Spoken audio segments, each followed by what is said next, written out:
Então vamos lá fazer mais uma questão de mecânica, uma questão de leis de Newton, onde dessa vez a gente vai ter que de fato aplicar a equação fundamental da dinâmica associada com a segunda lei de Newton e encontrar o que é pedido na questão, né? Trabalhar com as equações e encontrar o valor numérico do que é pedido na questão. Então a questão é a seguinte: um corpo de massa m está apoiado sobre um plano inclinado que forma um ângulo de 30 graus em relação à horizontal, conforme a figura a seguir. Então eu vou colocar logo aqui as opções da questão e a figura, né? A gente tem nosso corpo aqui de massa m, que está apoiado sobre o plano inclinado, e esse plano inclinado ele faz 30 graus com a horizontal. Então, continuando, o valor do coeficiente de atrito estático que garante a condição de iminência de movimento desse corpo é, certo? Então, a questão ela quer que eu calcule o coeficiente de atrito estático exatamente no momento em que o corpo ele está na iminência de movimento, ok? Então, o que a questão está me dizendo é que o corpo, nessa situação aqui que é apresentada na figura, ele está em repouso, ele está prestes a entrar em movimento, mas ainda não entrou em movimento, né? Então, o que a questão está me dizendo é que se eu aumentar qualquer coisa a mais aqui da inclinação desse plano inclinado, o corpo vai entrar em movimento. Mas ele está me mandando utilizar a condição de que esse corpo ele está parado, tá certo? Ele está prestes a entrar em movimento, mas ainda não entrou. O que é que a gente sabe para corpos que estão em repouso, né? A gente sabe que da primeira lei de Newton existem dois estados naturais de movimento, ok? Um é o movimento retilíneo uniforme, que não é o caso desse corpo, e o outro é o repouso, né? Então, corpos que estão em repouso, a força resultante atuando sobre ele é igual a zero, ok? Então, o que é que a gente precisa fazer? A gente precisa representar todas as forças que estão atuando sobre esse corpo aqui na iminência de movimento e utilizar a condição de que somatório de todas as forças atuando sobre esse corpo é igual a zero. E aí a gente consegue encontrar qual é esse coeficiente de atrito estático que está relacionado, né, com a interação do bloco, da superfície do bloco que está em contato com o plano inclinado. Tá certo? Por que eu posso usar essa condição? Porque o corpo ele está em repouso. Se ele está em repouso, o somatório das forças atuando sobre o corpo é igual a zero. Então, o que é que acontece? Eu representei aqui, né, um diagrama de forças. E eu representei dois eixos perpendiculares um ao outro, o eixo X e o eixo Y, mas eu não representei nas posições que normalmente a gente representa, né? O eixo X e o eixo Y. Eixo X na horizontal com relação ao solo e o eixo Y perpendicular a ele. Por quê? Porque esses são os eixos mais interessantes para a gente analisar o nosso problema, já que o movimento desse bloco, caso aconteça, acontece ao longo da superfície do plano inclinado. Okay? Por isso que eu representei o eixo X paralelo à superfície do plano inclinado e o eixo Y fazendo 90 graus com ele. Quais são as forças que atuam sobre esse bloco? Né? Força de atração que a Terra exerce sobre o bloco, força peso, tá certo? Existe uma força de interação entre o bloco e a superfície do plano inclinado, né? Vem lá da terceira lei de Newton. O bloco vai exercer uma força sobre o plano inclinado exerce uma força de mesmo módulo, mesma direção e sentido contrário. Essa força é a força normal, né? E como existe atrito entre o plano inclinado e o bloco, e ele está parado, né? Ele não está se movendo ainda, então existe uma força de atrito que vai a essa força, está associado o coeficiente de atrito estático que a questão quer que eu calcule, tá certo? Caso o bloco tivesse em movimento, estaria associado o coeficiente de atrito cinético, né?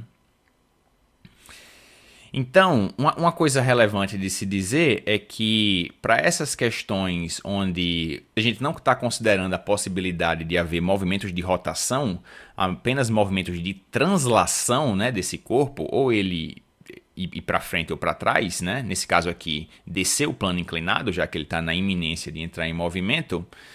Então, como só me interessa a translação, então é como se esse corpo, as dimensões dele não fossem relevantes, tá certo? Então eu posso pensar que essa massa como um todo aqui, em cima do plano inclinado, ela está ocupando só um ponto, que é o ponto onde eu estou representando as forças. E eu decidi escolher, tá certo, esse ponto aqui exatamente no centro, né, no centro geométrico desse bloco. Então eu representei as forças sempre partindo desse ponto, ok? É como se esse ponto estivesse representando o bloco como um todo. Então, força de atrito contrária à tendência de movimento, já que a tendência de movimento do bloco é descer, né? Caso o plano inclinado incline qualquer coisinha a mais, ele vai ter a tendência de entrar em movimento, descer. Então, força de atrito nesse sentido. Força normal perpendicular à superfície do plano inclinado, ok? E força-peso sempre vertical para baixo. Qual é a condição que eu tenho? Como o bloco ele está em repouso, ok? Então, somatório de todas as forças atuando sobre o corpo tem que ser igual a zero. Quais são as forças? São essas três.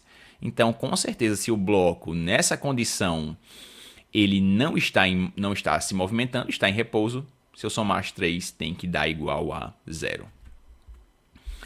O que é que eu tenho, né?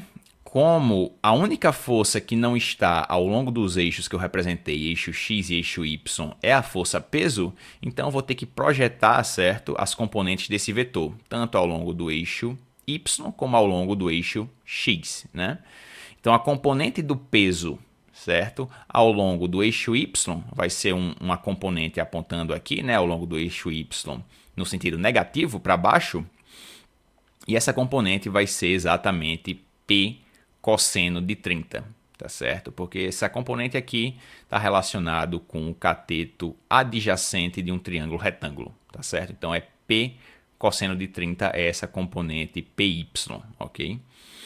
Como essas são as duas únicas forças, né, atuando ao longo do eixo Y, então o que é que eu vou ter? Eu vou ter que o módulo da força normal tem que ser igual a essa componente aqui da força peso apontando ao longo do eixo Y para baixo. Então, módulo da normal é igual a P cosseno de 30. E o que é que acontece ao longo do eixo X? Vou ter que projetar agora, né, a componente X do vetor peso. Então, quando eu faço essa projeção, é exatamente a outra função trigonométrica, né, agora associada com um cateto oposto, né? Então, no eixo X, eu vou ter apontando em um sentido a força de atrito, no outro sentido a componente Px, que é dada por P seno de 30 graus. Ok? Esse ângulo aqui, né, de 30 graus, é exatamente esse ângulo de 30 graus do plano inclinado, tá certo? Caso eu aumente a inclinação do plano inclinado, esse ângulo aqui vai aumentar na mesma medida. Caso eu diminua a abertura, né, desse plano inclinado, esse ângulo aqui vai diminuir na mesma medida. É exatamente o mesmo ângulo do plano inclinado, tá certo? Então, obtive essas relações, né? Ao longo do eixo Y, eu tenho que módulo da normal é igual a P cosseno de 30, e o módulo da força de atrito, apontando em um sentido, tem que ser igual ao módulo da componente do peso que está apontando no outro sentido, tá certo? Então, força de atrito é igual a P seno de 30. O que é que eu preciso agora? Eu preciso aplicar a definição matemática de como a gente calcula força de atrito. Força de atrito é calculada como coeficiente de atrito, nesse caso, como o bloco está parado, seria o coeficiente de atrito estático, vezes o módulo da força normal, tá certo? É assim que a gente calcula o módulo da força de atrito. E aí o que é que eu vou fazer, né? Quem é força de atrito? Calculei aqui. Força de atrito é igual a P seno de 30. Então, no lugar de força de atrito, eu coloco P seno de 30. É igual ao quê? Coeficiente de atrito estático, que é o que a questão me pede, é o que eu quero calcular, esse μ, vezes a normal. Quem é que eu calculei para normal? Normal é P cosseno de 30 graus. Então vai ficar, né, se eu substituir no lugar de φ, P seno de 30, no lugar de N, P cosseno de 30, eu tenho que P seno de 30 é igual a μ vezes P vezes cosseno de 30. Perceba que eu tenho peso, né, módulo do peso do corpo dos dois lados, eles vão se cancelar.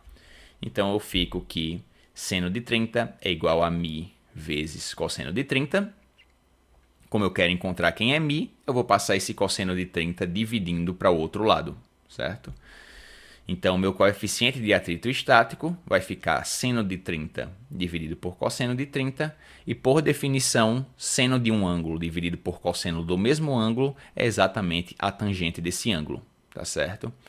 Então, μ é seno de 30 dividido por cosseno de 30, que é igual a tangente de 30 graus. Tangente de 30 graus, aí vocês têm que saber, né? Tangente de 30 graus é exatamente raiz de 3 sobre 3. Coeficiente de atrito é um valor adimensional, tá certo? Então é simplesmente um número, é raiz de 3 dividido por 3. E essa é a resposta da questão. O gabarito é a letra D. É isso por esse vídeo, pessoal. Espero que tenham entendido. Se gostou, dá o like no vídeo, se inscreve no canal e até a próxima.